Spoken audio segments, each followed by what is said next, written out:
أعوذ بالله من الشيطان الرجيم. بسم الله الرحمن الرحيم. سيقول السفهاء من الناس ما ولاهم عن قبلتهم التي كانوا عليها. اس چینل پر ہم نے اللہ تعالیٰ کے فضل و کرم سے جماعت نحم کا مطالعہ قرآن حکیم مکمل طور پر حل کیا ہوا ہے، اور یہ 11ویں جماعت کی مشقی سوالات جو اس سال سورہ بقرہ اور سورۃ آل عمران ہم نے مشقی سوالات حل کیے ہوئے ہیں۔ ایک فارے کا ترجمہ بھی حل کیا ہوا ہے، یہ دوسرا فارہ ہے سیقول السفہاء سے۔ ہم انشاءاللہ تعالیٰ ترتیب کے ساتھ اس کو حل کریں گے ترجمے کے ساتھ، اور مشقی سوالات ہم نے پہلے حل کیے ہوئے ہیں تاکہ طلباء اور طالبات کے لیے آسانی ہو۔ سورۃ البقرہ ان آیات مبارکہ میں خاتم الانبیاء صلی اللہ علیہ وسلم پر جب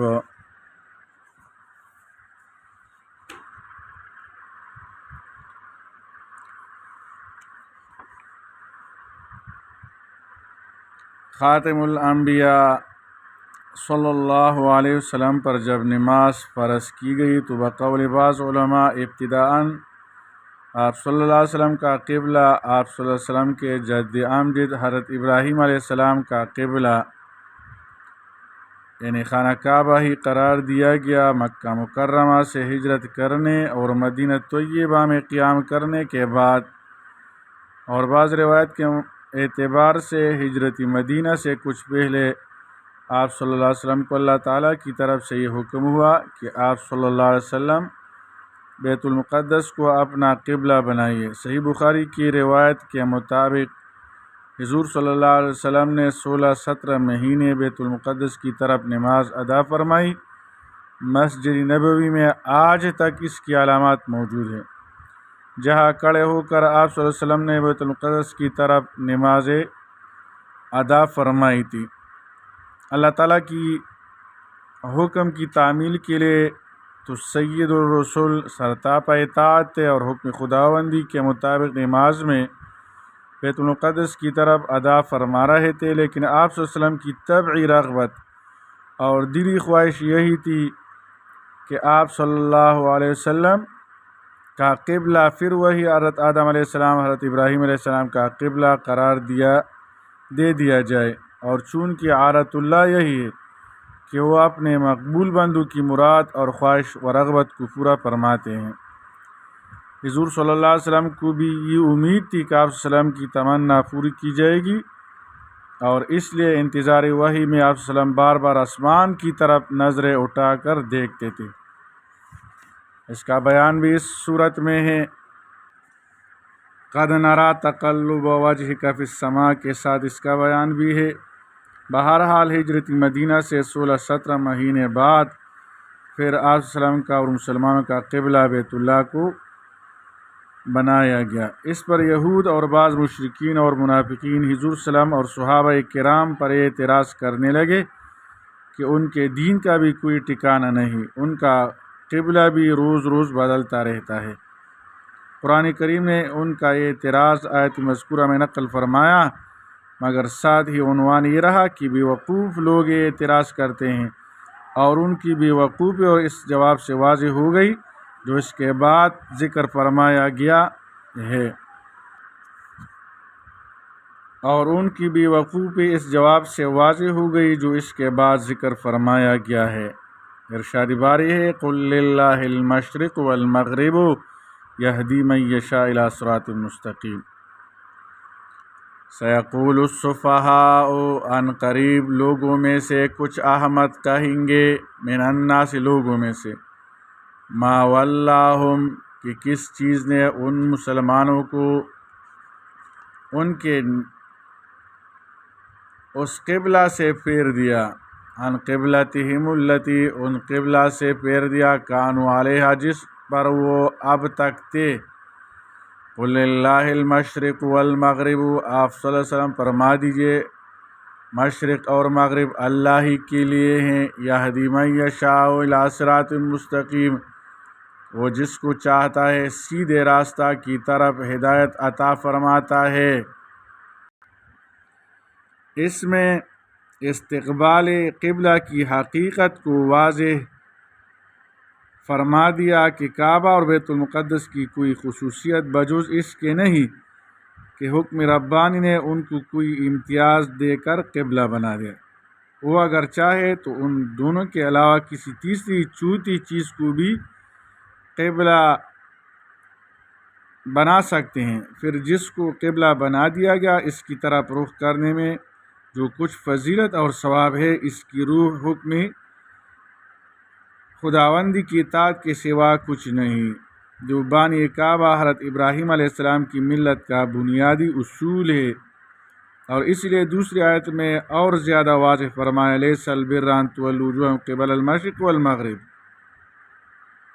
یہ نیکی نہیں ہے کہ آپ مشرق یا مغرب کی طرف رخ کرے، بلکہ نیکی یہ ہے کہ جو اللہ پر ایمان لائے۔ وَكَذَلِكَ جَعَلْنَاكُمْ أُمَّةً وَسَطًا، اور اے مسلمانوں اسی طرح سے ہم نے تمہیں معتدل امت بنایا، لِتَكُونُوا شُهَدَاءَ عَلَى النَّاسِ، تاکہ تم لوگوں پر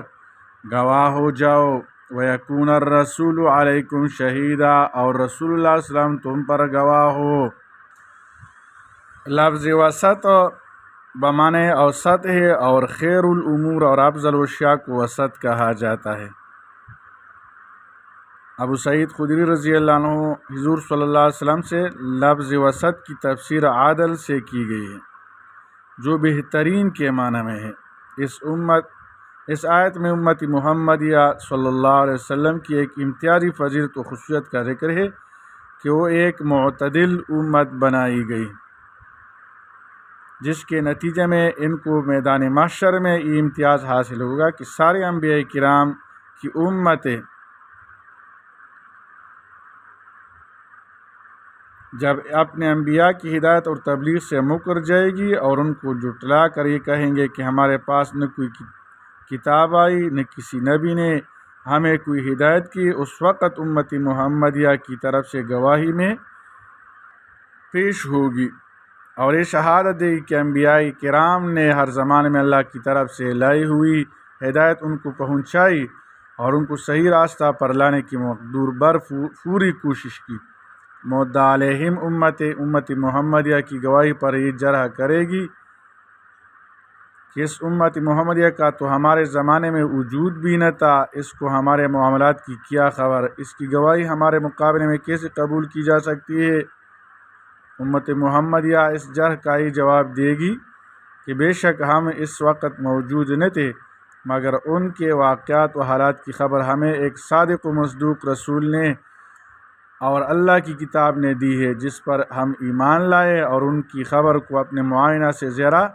واقعی اور سچا جانتے ہیں، اس لیے ہم اپنی شہادت میں حق بجانب اور سچے ہیں۔ اس وقت رسول کریم صلی اللہ علیہ وسلم پیش ہوں گے اور ان گواہوں کا تزکیہ و توثیق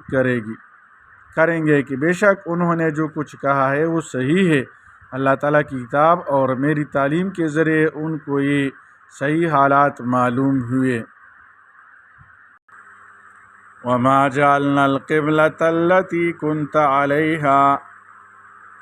اور ہم نے وہ قبلہ بالقدس اس لیے مقرر کیا تھا،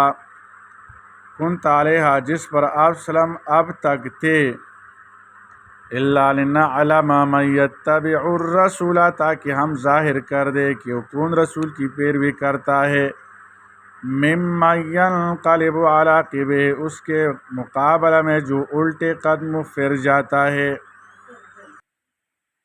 اس میں یہ حکمت و بیان کی گئی ہے کہ اللہ تعالیٰ ان لوگوں کو ظاہر کر دے جو نبی کریم صلی اللہ علیہ وسلم اور اللہ تعالیٰ کی اطاعت کرتا ہے اور جو نہیں کرتا۔